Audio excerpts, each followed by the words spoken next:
franchise secrets, Erik Van Horn.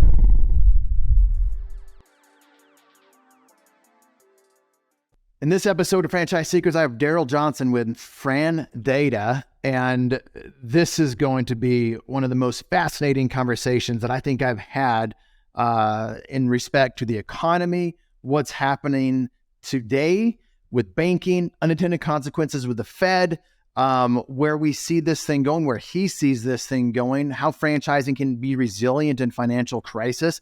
What in the world does FRANdata actually do? Like, I love some of the things that I've seen, but I learned a lot more here. And I would imagine a lot of the listeners here don't really know what they do from a banking standpoint, an operations standpoint, competitive analysis, why so many different groups like VC, PE groups use FRANdata.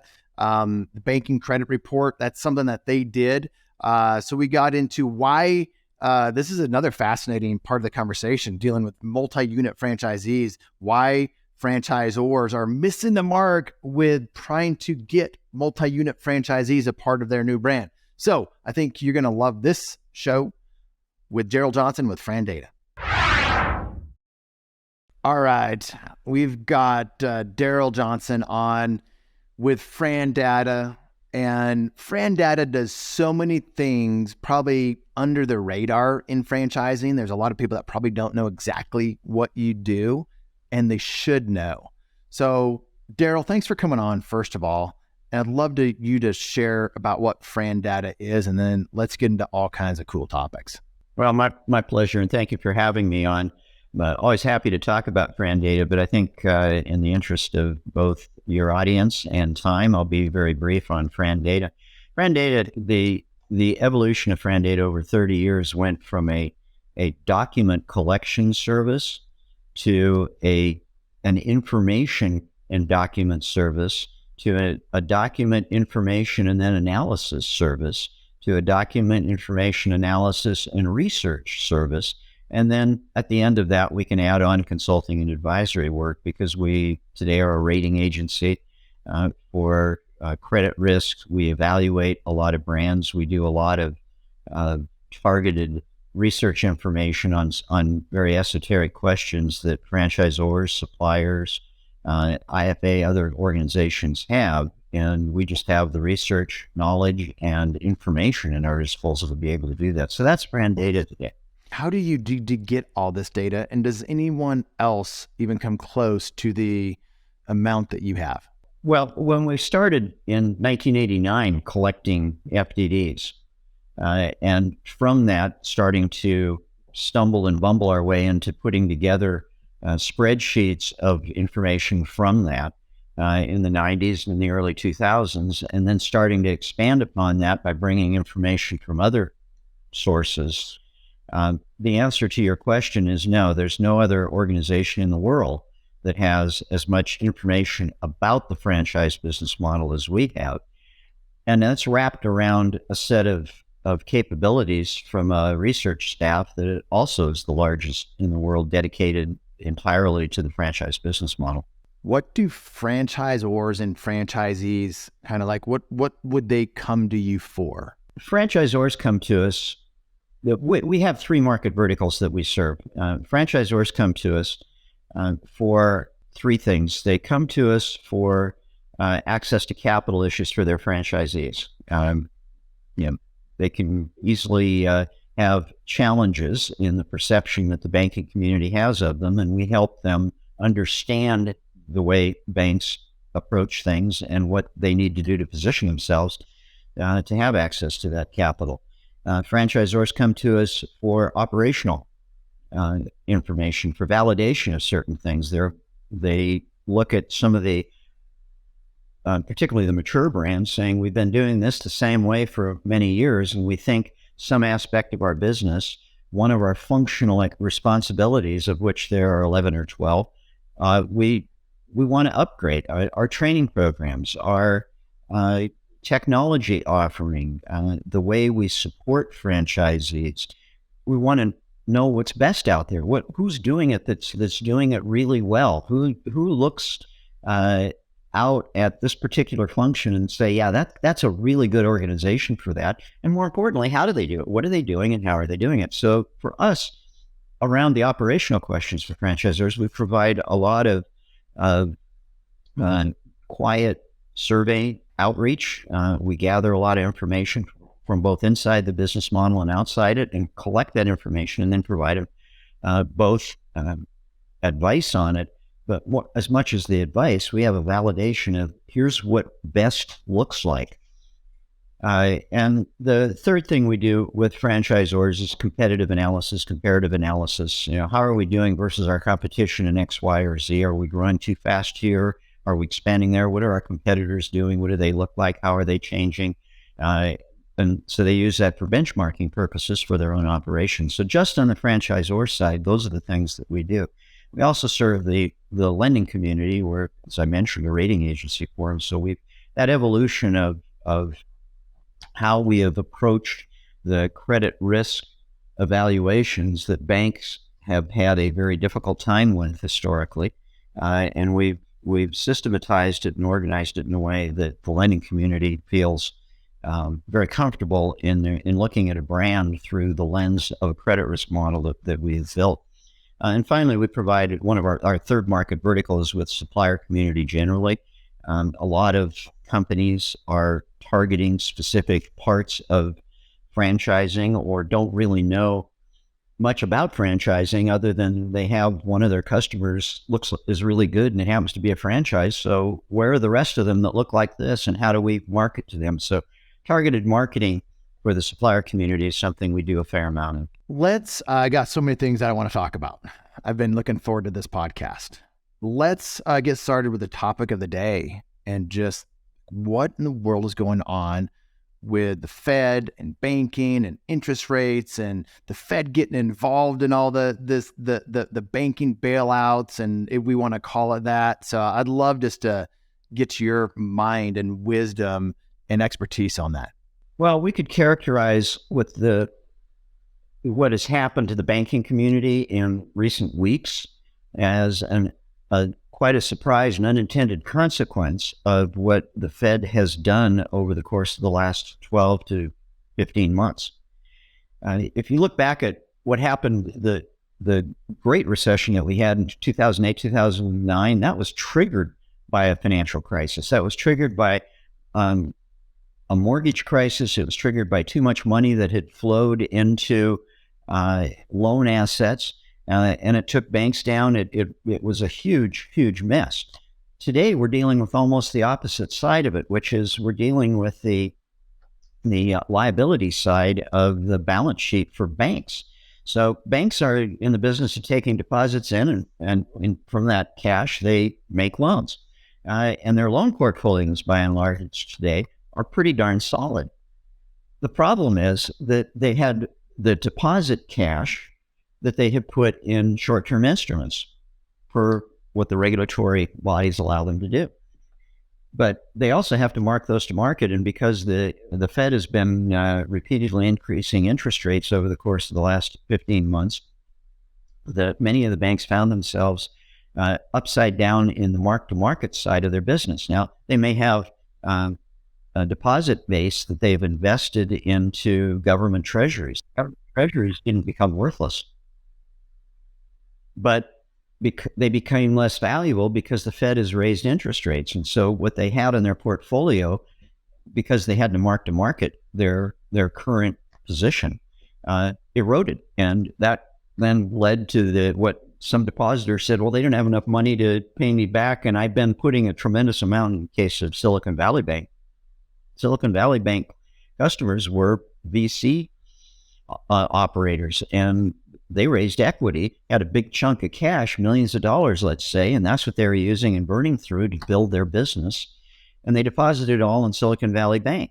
Well, now Silicon Valley Bank invested that, and they invested it in what was eroding in terms of the mark-to-market side. It was dollar for dollar, worth the same at the end that it was that they invested in the beginning, but it was worth less because interest rates were rising. So it triggered an unintended banking crisis, and that's what we're dealing with today. The consequence of that, though, will be felt for the next year to perhaps 2 years, and in franchising, the consequence is fairly significant. What's going to happen is some of these banks, regional banks in particular, were the more active franchise lenders.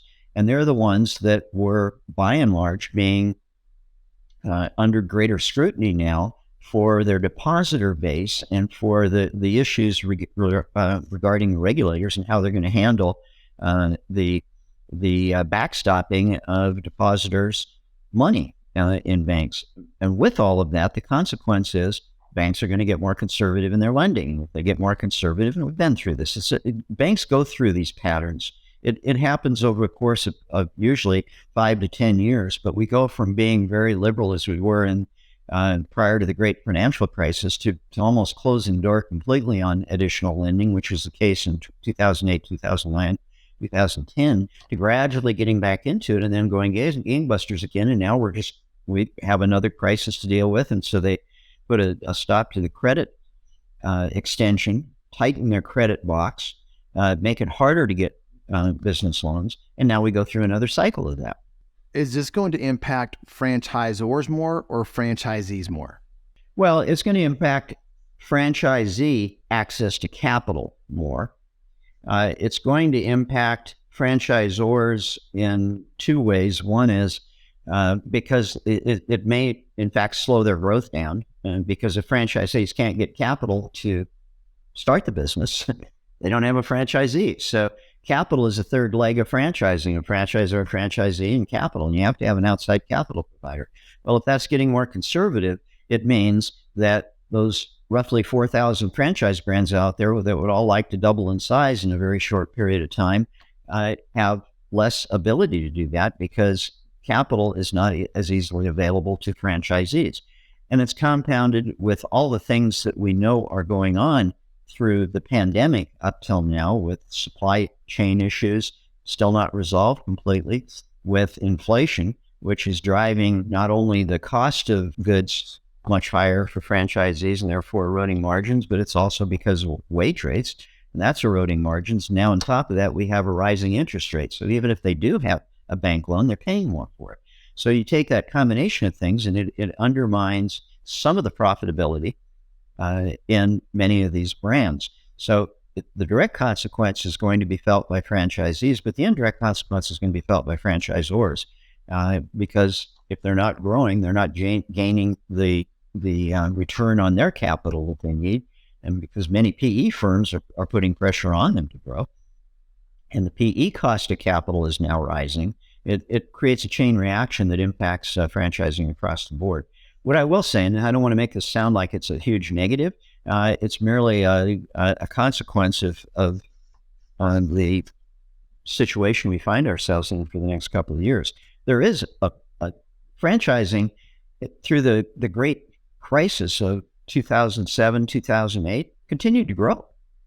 It didn't shrink, it still continued to grow. So the franchising business model is very resilient and very flexible.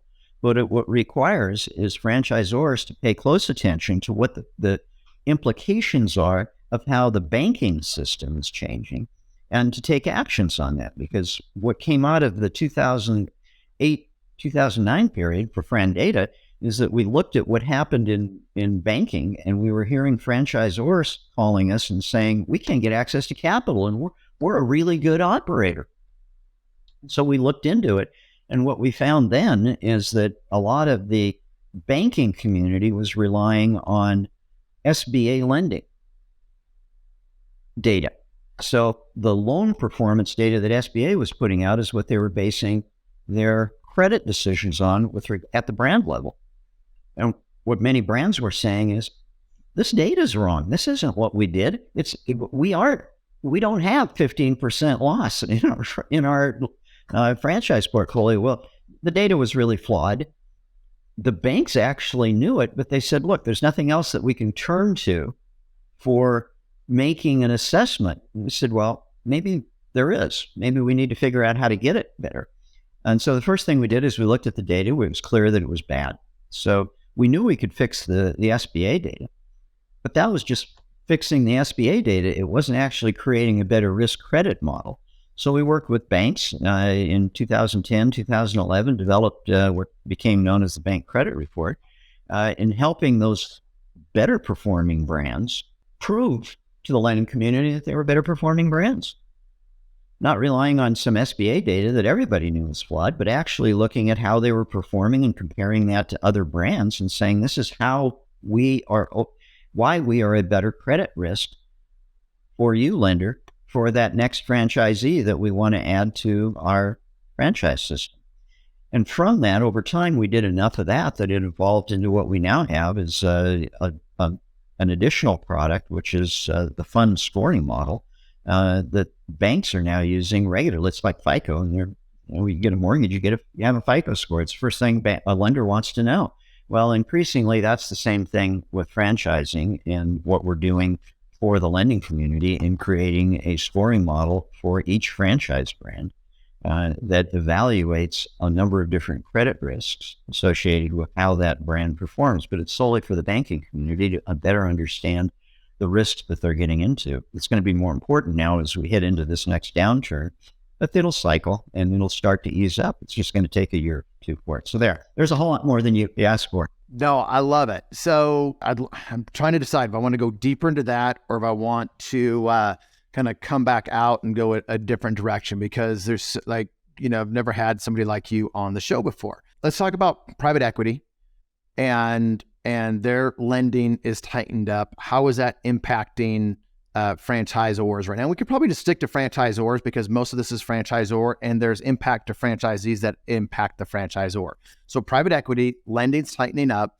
How should franchisors be thinking about that? Maybe they've been increasing enterprise value, thinking that it's time to sell. Now it's probably not going to be time to sell for a number of years to get the highest multiple or the highest amount that you could get. So give us the landscape of franchisors selling to private equity, selling to family of brands over the next number of years, and how has that changed in the last 12 months? And how do you see that today? And where do you see that going in the future?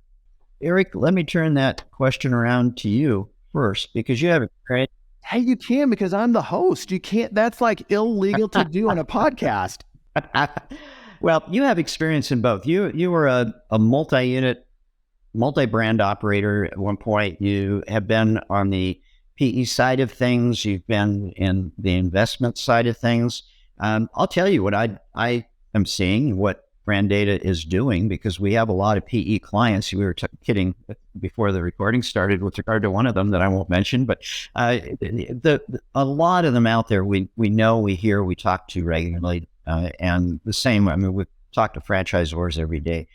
But before I give you a perspective, what do you see? I mean, how would you assess how the market has changed just the last 12 months? I think the market, just in general, as we have about a year ago kind of started to go, interest rates started to rise and recession talk started, there's been a pullback on kind of the valuations that private equity or family of brands were willing to pay for franchisors. And I would imagine, like right now with where things are going, it's probably even more so. And then I started to see some venture capital creep into franchising with some brands that we were looking at. And now with what happened to the Silicon Bank and just the way venture capital works, I would imagine that that's probably pulling back even faster than private equity is right now. And family of brands, probably the same thing. So I would imagine that all that's pulling back. Valuations are lower. I'm sure certain sectors and different brands, people they're wanting more. Those valuations will continue to be strong, but as a whole, it's decreasing. And then in a number of years, things will be back because everyone's building right now. They're in building mode versus selling mode, and there'll be a season of selling in the future.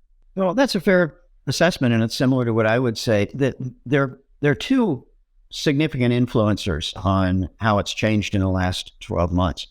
PE bases their valuations on forward earnings, and they base it on the cost of capital. Well, forward earnings, because of the long talked about and very likely well over predicted recession, means that forward earnings is going to be backing down, and it has been for the last 12 months. The modeling that PE firms do for, say, a brand, and well, are you really going to add 25 units a year, and are each of the franchisees going to expand by 5% in year-over-year AURs? Well, maybe we need to back those down a little bit. And so that's going on because of the economic cycle point that we're in. Compounding that is leverage. And any PE firm uses leverage to the maximum extent possible. Well, 2 years ago, leverage was as close to zero as we'll ever see in your lifetime or mine. The leverage just was very, very inexpensive. It was practically free money. And so the leverage side of it didn't really impact the overall valuation. Well, we're in a very different situation today. Leverage actually is costly now. And in relative terms, it's back to more of where it was in a normal modeling. But if you combine the two of those, they both are negative draws on valuation. You can have a recession without a change in interest rate, and it's going to be an impact based on what your assessment is. How long is it going to be down, and is this sector going to recover more quickly or more slowly than another sector? And you can have that discussion. Or you can say, look, there's the economic forecast for the future is very positive and stable, but we're having a rising interest rate market, so we know that we're going to have to factor in the cost of additional capital for the leverage side of every transaction. But now we have both of those hitting at the same time, and that is bringing valuations down rather quickly. Now, does that say to a franchisor, I got to hurry up and do something? Well, if that's your conclusion, you're already too late, because the valuation modeling has already reflected both of those considerations. The fact that we are having a softening in recession, and we're having rising interest rates. And you may as well throw in the inflationary component as well, because that's also influencing the returns. It's not so much at the franchisor level, but certainly at the franchisee level. And as we all know, you're not going to have a franchise system for very long if the franchisees aren't making money. And so those factors all are negative factors as it relates to valuation modeling. So the PE community, the VC community that said, okay, maybe we don't want to do any more tech. Let's pick something a little more mundane. Still, that all of those capital providers are looking at the same economic data and drawing the same conclusion. Cost of capital is rising. Inflation is going to make the cost of operations higher, and therefore the marginal returns lower. And we're going to have a slowdown, and do have a slowdown in many areas. So you take all of those factors together, and it means from a business standpoint, things are slowing down. So here's the deal with the Franchise Tribe Mastermind. It's full of a bunch of successful franchisees across many different industries, many different brands, and you get to be a part of that. Now, if you've had any level of success in franchising, you've probably been around top performing Z's in your current brand.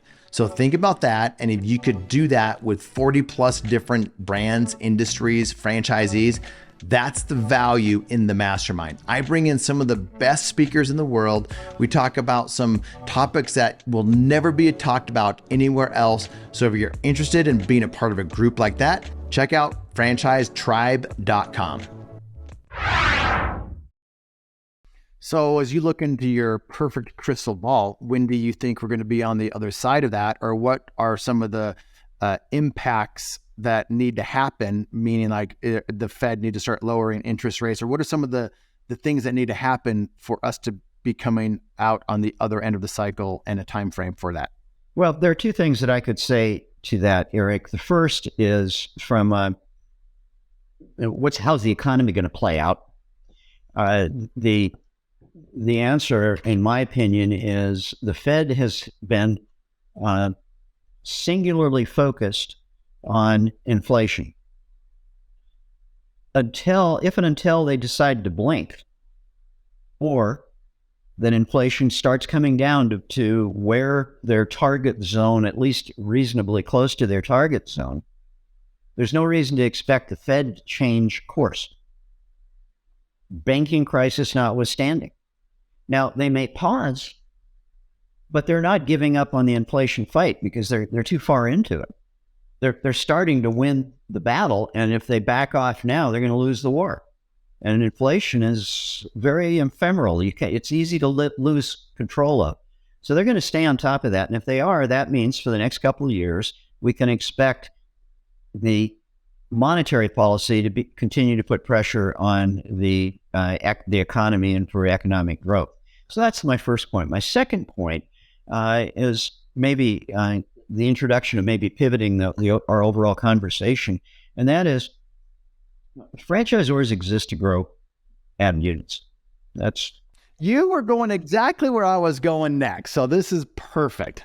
Well, franchising is a growth model. That's the reason organizations franchise. Otherwise, why would you go through the brain damage of figuring out how to go through the regulatory process and all the oversight and all the stuff you have to do just to have more the same units you had before? It's a growth model. And in this kind of environment, the question is, how do you grow? And a lot of franchisors have said, well, if maybe until we see a break in employment numbers, we're fighting. Back in the Great Recession, we started getting people out of jobs and started picking them up because they were prime candidates, as always, for franchising. Be your own boss. And that worked then, but now we're seeing unemployment at the lowest levels on record. There are just not that many out there that are looking to do something differently. And so the question is, how do you pivot? So what franchisors, many of them have done, is said, look, we got to change how we do our development effort. Let's go target multi-unit operators. I mean, these guys, all I need to do is sign one up and they can take care of 10 or 20 units for me. So why don't I go after them? And just like our experience back in the post-financial crisis, when we looked at how banking was being done and the basis that banks were using for credit risk analysis, we're starting to see the same issue with franchisors. They're viewing multi-unit operators as a pool of potential franchisees that's really attractive. And they're not. They're not a pool. We've done a lot of work over the last half dozen years on the multi-unit side. And today, I will tell you the reason we've done all that work is that we have had, if you can't look at anybody with more than one unit as a multi-unit operator in a homogeneous way. They're not. They're very different, and they function differently, and they look differently. And the fact that they have 6 units in one brand doesn't make them function the same way as somebody over here that has 8 units in 2 brands.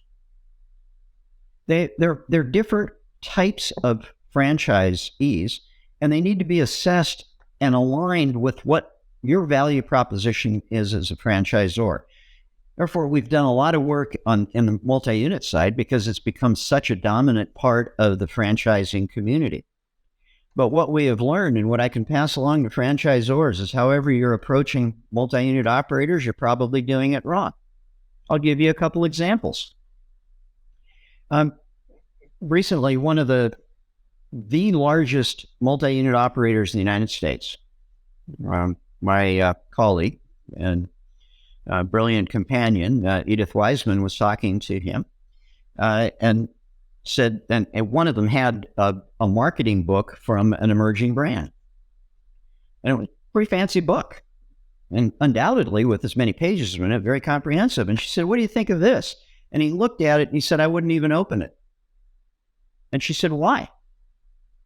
And he said, any emerging brand that is going to spend that much money on marketing materials and not on building their business is not a brand I even want to talk to. Well, now, you're an emerging brand and you just spent a ton of money putting together what you think is a really, really polished presentation. And you're going to go knock on that guy's door and you're going to get nowhere, and you're going to be stuck and say, well, why did that happen? My point being that we got 1,000 of those examples because we talk to franchisors. We do a lot of targeted marketing. We have a pretty substantial database today of multi-unit operators. We create playbooks around bigger operators, which are detailed analysis of who this operator is. What do they look like? What do they do? How do they behave? Where do they have units? How are they set up to operate units? And from that, in our conversations with them, we learn a great deal about how this, what is characterized by franchisors as monolithic multi-unit operator, actually is. You know, you may think as a franchisor, you've put together, you know, one of your competitive advantages to other franchisors is your technology is so much better. It's really slick technology, and you use that as a lead. You go to a multi-unit operator that has 12, 15 units and 2 to 3 different brands, you knock on their door, and they say, go away. And you think, well, they're idiots. Why did they turn me away? And it could very well be, and this is a case example. This is what we actually learned from a franchisee. He said, they came to us and they had all this slick technology, and it was really good technology. I've had to incorporate in my business 3 different brands' technology. I want to add somebody else's slick, fancy new technology like I want another hole in my head. If they came to me and said, we have this great program, look at our unit economics, look at how we offer it, and here's how we're going to help you integrate our brand into your operation, then I might talk to them. The point, again, is that we all too often think of how we want to tell somebody else how good we are and not understand what actually are they looking for and what are they doing. Many of the smaller multi-unit operators are very geographically tight. They want to touch and feel each one of their units. It may be in 2 or 3 different brands. They may still want to touch and feel every one of those units. And you come in and say, well, I have this 6-unit package for, yeah, there's one in your county, but look at these 5 other counties. Look at how cool they are. Look at that other state. This is a great opportunity for you. Say, well, not for me. Know that before you ever talk to them so that you offer the right package. Why offer them 5 or 6 units in this dispersed area when you could offer 1 or 2 units in an area that they might actually want to do business in? Thousands of these examples. And we put playbooks together for these larger operators. We understand a lot of what they say and think and how they behave. Some of them are very sector specific. Some of them could care less about sectors, but they're very geographically specific. They know their local market and they know what else they can add to it. Some of them want to add on as many other brands as they can because, say, they're in residential services and they've accumulated quite a list of customers in a geographic area. Well, an add-on to a different brand may be a natural for them, a very cost-efficient natural. But know that before you ever go to them. And that's a common mistake. A lot of franchisors, they start out as a successful mom and pop business owner, and then they have something cool and they get some franchises sold, and they stop listening. Early on, they stop listening to their franchisees or just people around them because they think they need to be tough as a franchisor. They think they know why people are buying. They think they know. Everyone says follow the system. So there's lack of listening and lack of learning that I've seen in a lot of emerging brands when they just need to take a step back and learn from the right people, because you can't learn from the wrong people. So how do they go about like learning from you? Like, why should they learn from FRANdata? I don't mean that as like, in a negative way. I'm like, there are places to go get information and be in learning mode, be in the student mode, and then there are places that you need to be in the leader mode. So, but imagine going to FRANdata, having conversations with you or your team. What should a franchisor glean from that? What questions should they be asking themselves to ask of you? I grew up in the middle of nowhere, northern Montana, on a farm, and if you didn't have common sense, you didn't survive very long there, because pretty cold winters and a lot of things can happen on a farm. You can easily find yourself in trouble if you didn't use common sense every day. A lot of FRANdata is built on common sense. And so the questions you're posing, the franchisor, for the most part, and it's rare that we find a franchisor that when we start to have a conversation like this, doesn't say, okay, now I see how I should start approaching the questions that I need to solve. And let me put it in this way, Erik. We all know or think we know what an average something or other looks like, and well, that one's better or this one's best, but it's always from a perspective. If you're a franchisor and you're saying, I am responsible for a dozen different functional areas with the franchise business model, marketing, development, startup, pre-opening, on-site, site selection, technology, it goes on and on, right? You're responsible for all those things. You do them all well. What does even well look like? Now we're starting to get to, if there's 4,000 franchise brands out there, I can guarantee you that somebody out there in a particular topic or area is doing it best. Now, the challenge that we have is, well, what criteria are you using to establish that they're doing it the best and not just saying it? And now what do we have to do to change to adjust to that? And now let me bring it back to marketing. When you're looking at franchisees, when you're targeting those multi-unit operators, there's some brands out there that know how to appeal to a rather diverse crowd of multi-unit operators. But what appears to be diverse at the outside, it's really not all that diverse. They're targeting a specific type of multi-unit operator. And they're not just out there waving we have a 20% ROI in our franchises, so come sign on with us. A lot of multi-unit operators are saying, you know what? Good for you. I don't give a damn. Or they don't believe it either. Well, there's the validation side of it that's very essential. But the complicated issues associated with how a multi-unit operator thinks requires a franchisor to step back and say, who are we really trying to target here? Who do we want to bring into the system? And how do we build that? Is our training program built for a first-time operator? And we're flashing that in front of them? We're insulting the hell out of them. And that's just, when we started to dance together. Why? Now they're already mad at us and we haven't even got their business up and running yet. I mean, it's all of those types of things. But the point that I would make to you, Erik, is I don't care what the subject is. Somebody out there has solved it and is doing it in a pretty darn good way. The challenge that we have is to understand the criteria that we should establish in order to say, well, now I can say, yeah, that looks pretty average, but that looks really, really good. Because it's getting the outcomes we want. It's driving it in a way. How is the franchisee interaction? Are they learning from their franchisees? I mean, all of the things that you and I know from common sense would make a good system and attract a good multi-unit operator. But we need to shape that from a different perspective, and especially in a market that we're in now, where capital is rearing its ugly head again as being a significant issue in franchising. And at a time when just coming out of the pandemic, where we have this desire to grow, at the same time, the economy is saying, yeah, we're slowing down because the Fed's hammering on the economy to slow it down. And so you have this convergence of factors that just brings you back to common sense questions. What is it that you're really trying to achieve, and how are you being perceived? If you don't know how you're being perceived by potential multi-unit operators, ask.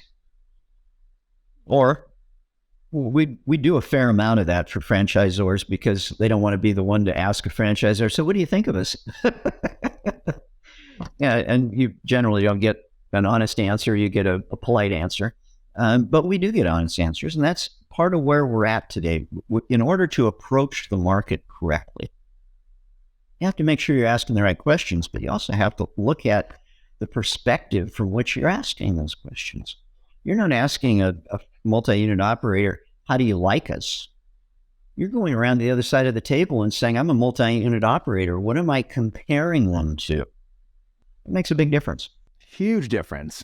Let's shift gears again and talk about building a brand to eventually sell it, or building enterprise value. Because I see a lot of emerging brands They're trying to get franchisees. And you need franchisees because otherwise you don't have any revenue coming in. And so the way that they get franchisees is they give out really big territories and they give big amendments to their franchise agreement. And then it comes time to sell, and they then realize before it's too late, private equity, my buyers don't want massive territories when there's utilization of very little of that territory. And you could have had multiple franchisees doing a lot more revenue and probably be more successful in a smaller territory, not going too small, but the right size of territory. And then they have all these different addendums and amendments to these franchise agreements, which private equity doesn't really like, and they realize that way too late. Are those two things true? And what are some other things that you've seen that franchisors make mistakes early on in creating enterprise value when it's time to sell? Those things are true, Erik, and you're making a good observation in both cases. We've done a fair amount of advisory work with brands that are coming out of that emerging phase and heading into that growth phase. And for us, that definitional transition has nothing to do with, do they have 30 units or 300 units or 3 units? It far more has to do, are they recurring revenue self-sufficient? Because if they're living off of the fees that are coming in at the front end, and if their operating costs at the franchisor level are not being covered by the recurring revenue royalties or royalties and their own business interests, then they have constant pressure on not adding expenses at a time they're trying to add franchised units. And all too often what we've seen is they get a very successful development program in place and they're off to the races. And now there's a lot of more fees coming in. And all they've done is they've set themselves up for a pretty substantial train wreck. There's a pace, and that pace is not the same for every brand. It's not the same for every brand in a sector. But there is a pace at which a brand is capable of growing that doesn't outstrip their capacity to support, generates that flow of recurring revenue, or that transition from living off of fees and getting into the recurring revenue transition, and doing so at a pace that allows them to maintain overall quality and performance within the system. And we've modeled some of that. We've done a lot of advisory work on it because it's an important aspect of it to get to your point of, now, when do I make myself attractive to a platform company? And we've seen some of the biggest PE firms buying 8, 10, 15 unit operators. Well, they're buying it as a platform. They're buying 8 or 10 or 15 operators, and they're just folding it into their platform because they're dealing with a different operational cost structure. But if you're trying to accelerate your growth just to get out of the game quicker and make a buck on the when you try and flip it to a PE firm or a platform of some type, first of all, you're in the business for the wrong reasons. And secondly, chances are it isn't going to work. Because while you can cite those 8 or 10, 12 unit operators that have been folded, or systems that have been folded into a platform, there are not that many of them. And if they do, they're not being paid a massive multiple. And if you look at say, well, yeah, but we've signed up. Look at our signed but not open is at 100. So if I extrapolate the value of that, it's got to be worth $1 gazillion. Well, first of all, those 100 will never be realized because you never built a system to allow it to happen. So all of those are factors in the consideration that I would say gets back to common sense. There's a cadence and a growth capability that every franchisor should recognize, be able to evaluate and say, this is what we're built to actually do. And if we start to outstrip it, we're going to have problems unless we find some sucker PE firm that's willing to buy us out early and we'll pocket the money and laugh. But we'll leave a rather scorched earth behind us. And I don't think that's what franchising is designed to do. I don't think that's what the vast majority of franchisors ever intended to do. But we've gotten to a point now where we have the franchise development function refined pretty well. And there's options to grow franchises fairly quickly, just not fairly well. And I get back to that common sense. What does good look like? What does better look like? What does the best look like? And how do we know? And what are we trying to emulate? Are we trying to emulate, we just want to be average, but we want to have 100 units, so somehow we think that's going to create a greater multiple? Or do we want to be really good at what we do? Do we want to have a really successful system? Yeah, we'll have casualties. We all do. But we want to grow the business. We want to grow it the right way. And that's what franchising is really about. And that's what a lot of our information and analysis is built to be able to address. Let's leave it at that, because seriously, Darrell, I have so many other questions I had for you, but I think that's a really appropriate way to leave it. Like, what does good, better, and best look like? And franchisors, I encourage you to check out FRANdata. Like that, if you really want to know what good, better, and best looks like, you need to open up your eyes and be willing to see that. Otherwise, you're just living in your own world, pretending that you're the best when you're probably not. Anything else to add to good, better, or best, Darrell? No, I think that's a fair way of summarizing it, Erik. It's been a pleasure being on here. Thank you for allowing me to come on. We're very proud of what we built at FRANdata, and we've tried, just as I've tried to describe it with what franchisors do, we've tried to do it the right way.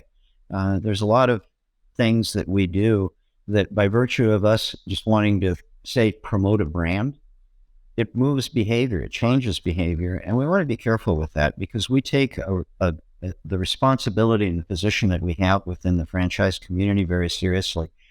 Nobody does most of what we do. There are other organizations that do very well on parts of what we do. But the position that we have, we feel it's incumbent upon us to do, to operate by a pretty high standard. The IFA is releasing the economic forecast report in the next week. It's embargoed right now with the media. There's a lot of very useful information in it, but it's also built around what this model is really doing. How is it performing, and what does it mean? We try and be as fact-based as we can when we answer that question. Well, we'll put that into the show notes. This has been a fascinating conversation, very in-depth. Thank you for taking the time out of your day to come on the Franchise Secrets podcast. Well, thank you, Erik. It's a pleasure. Thanks for listening to this episode of the Franchise Secrets podcast. Whether you're watching or listening, please make sure to subscribe to my YouTube channel and to whatever channel you're listening on. If you want my help with anything from buying a franchise to franchising your business, please visit franchisesecrets.com.